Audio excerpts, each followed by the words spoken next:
Hello students, welcome back. Now time for chapter 4. This is chapter 4, the dynasty of the Great Mughals, यानी great Mughals के जो वंश थे उसके बारे में ये चैप्टर है. देखिए, during the last quarter of the 1100 Muhammad of Ghor invaded the Indigo Gangetic Plains. Qutbuddin, one of his generals, proclaimed himself Sultan of Delhi and established the first dynasty of the Delhi Sultanate.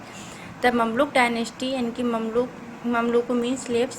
In 1211, various Muslim dynasties succeed the Mamluks over the year 1211 to 1526.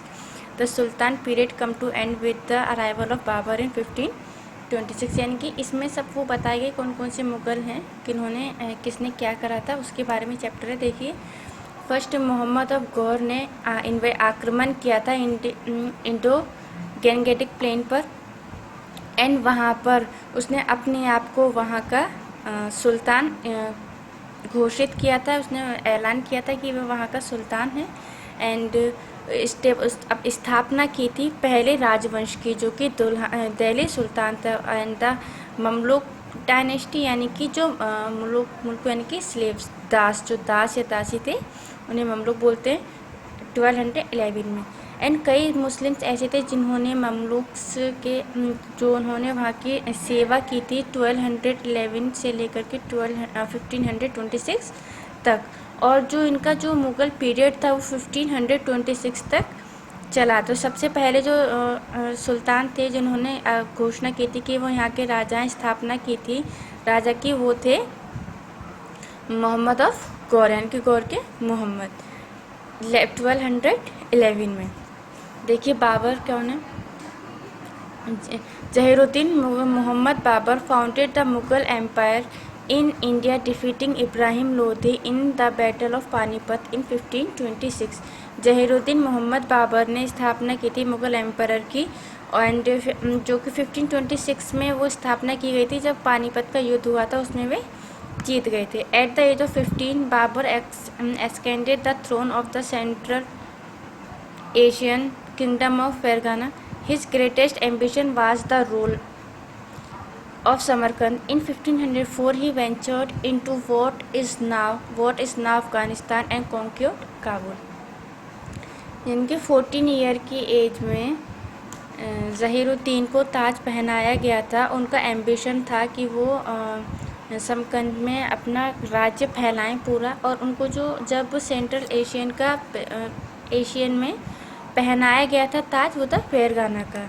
And वो चाहते थे ही वेंटन कि उन्होंने कदम रखा था अफ़गानिस्तान में, and बाद में उन्होंने काबुल पर विजय प्राप्त की थी, यानी कि जीत गए थे. He invaded India 5 times, crossing the river Indus each time. The 5th expedition resulted in hill encounter with Ibrahim Lodi in the first battle of Panipat in April 1526.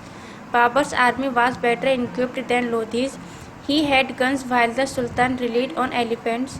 The most successful of Babur's innovation was the introduction of gunpowder, which had never been used before in subcontinents. Babur's strategy won the war and Ibrahim Lodi died fighting. इनकी उन्होंने 5 बार India पर attack किया था, और उन्होंने हर बार जब attack किया था वो इंदूस रिवर को क्रॉस करने के बाद किया था. जब 5वीं बार उन्होंने जब अटैक किया था तब वे इस बैटल यानी कि इस युद्ध को जीते थे. एंड जो बाबर की आर्मी थी वो लोधी की आर्मी से बेटर थी, उनसे ज़्यादा अच्छी थी. इनके पावर के पास गन्स थी, और सुल्तान की जो बिलीफ भरोसा था उनका एलिफेंट पर था. इनकी जब जो सुल्तान थे वो एलिफेंट से बैटल जो युद्ध लड़ते थे वो एलिफेंट के थ्रू लड़ते थे. एंड जब बाबर की जो इनोवेशन थी, जो उनकी जो प्रसिद्धि थी, वो थी कि उन्होंने गन पावर से के बारे में बताया था, गन से इंट्रोड्यूस किया था, जबकि बाकी और उससे पहले किसी ने भी गन का यूज़ नहीं किया था. इनकी बैटल में युद्ध में गन का यूज़ नहीं किया था. वो फर्स्ट टाइम इन्होंने ही करा था बाबर ने, और वो इसमें इब्राहिम लोदी से जीत गए थे. Panipat was merely the beginning of Mughal rule. Akbar had its real foundation in 1556 at the At the time of Battle of Panipat, the political power in India was shared by Afghan and Rajputs. यानी कि पानीपत की जो beginning जो की थी वो Mughal emperor ने की थी, और अकबर के जो रियल फाउंडेशन, तो जो रियल स्थापना थी 1556 में की थी उन्होंने, जो कि पानीपत के यहाँ पर, सॉरी 1526 आएगा यहाँ पर, जो कि पानीपत का बैटल हुआ था तब उन्होंने ये स्थापना की थी। और उसमें जो पॉलिटिकल पावर जो शेयर की गई थी अफगान एंड राजपूत के साथ, यानी कि अफगान एंड राजपूत के साथ उन्होंने अपनी पावर्स को शेयर किया था, उनके साथ मिलकर के वर्क किया था। After Panipat the Hindu princes united under Rana Sanga the Raja of Mewar. Babur's army showed sign of panic at the sight of huge opposing army. Still Babur was able to win decisively. Kanava confirmed and complicated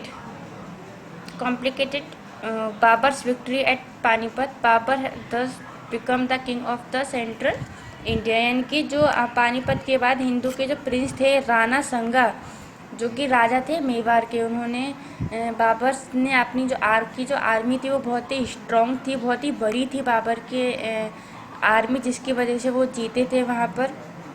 और उसके बाद कनावा ने confirm किया था कि अब बाबर की victory, Babar इसमें जीत गए, कि इस बैटल में बाबर की जीत हुई है और उन्हें उसका वहाँ का सेंट्रल इंडिया का किंग बना दिया गया। हुमायूं 1508 to 1556। देखिए Humayun the fortunate was the eldest son of Babur. He had 3 younger brother, Kamran, Askari and Hindal. Born on March 6, 1508 at Kabul, he learned Turkish, Arabic and Persian at the very young age। जो हुमायूं थे fortunate और भाग्यशील थे, वो जो बाबर के एल्डेस्ट सबसे बड़े बेटे थे, और उनके 3 छोटे और भाई थे, कमरन, अस्करी एंड हंदेल। जो हुमायूं थे उनके वो 6 मार्च 1508 में उनका बर्थ हुआ था काबुल में। 1508 में 6 मार्च को उनका बर्थ हुआ था काबुल में। एंड उन्हें तुर्किश, अरेबिक, पेरनीस ऐसी कई लैंग्वेज उन्हें आती थी। He assisted his father in the governance of the country. In 1520 he was appointed the governor of Badakhshan at the age of 12 years. When Babur invaded India in 1526, Humayun joined him from Badakhshan। कि उनके father ने उन्हें assist किया था country के governance के लिए, उनके बाबर के हुमायूं को फादर ने, जो कि बाबर थे, उन्होंने उन्हें असिस्ट किया था गवर्नेंस के लिए। 1520 में उन्हें 1512 में वो 12 साल के हुए थे, सॉरी 1520 में 12 इयर्स के हुए थे, जो कि बदख्शान के गवर्नर के लिए अपॉइंट किया गया था। जब बाबर ने आक्रमण किया था इंडिया पर 1526 में हुमायूं, तो उन्होंने बदख्शान को भी अपने साथ ज्वाइन किया था। After the Babur's death in 1530, he has chosen as his successor Humayun ascended the throne at Agra on December 30, 1530 at the age of 23। यानी कि बाबर की डेथ के बाद उन्हें उस बाबर का सक्सीसर चूज़ किया गया, यानी कि उसके बाद उन्हें राजा बनाया गया। और उन्हें जब राजा बनाया गया वो 30 दिसंबर 1530 में राजा बनाया गया था, जब उनकी एज 23 थी। Humayun lacked a consolidated civil administration. He faced numerous problems right from the start. He faced troubles from Afghan nobles, the Rajput, and most of all from his brothers, who were mean and disloyal to him. Unable to judge the growing power of Sher Shah Suri, Humayun was defeated in Battle of Kannauj in 1540। Even जो हुमायूं थे उन्होंने बचपन से ही कई ऐसी problems को face किया था, कई ऐसी दुविधाएं थी जिन्होंने उन्हें बचपन से ही फेस किया था।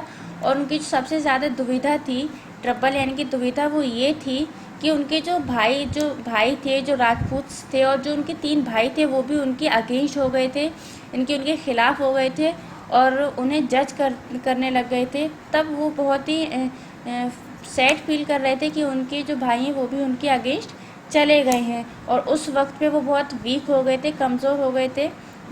तो शेरशाह सूरी वहाँ पर जब शेरशाह सूरी की एम्पायर पावर लेकर के अपनी आए थे, जिससे हुमायूं हार गए थे कन्नौज के बैटल में 1541 की। 1530 में उन्हें राजा बनाया गया था, सक्सीसर बनाया गया था। 1540 में वे कन्नौज में युद्ध हुआ था तब वे हार गए थे, क्योंकि उस टाइम पे वे वीक हो गए थे। तो फिलहाल के लिए इतना ही, बाकी का चैप्टर आपको नेक्स्ट वीडियो में बताया जाएगा।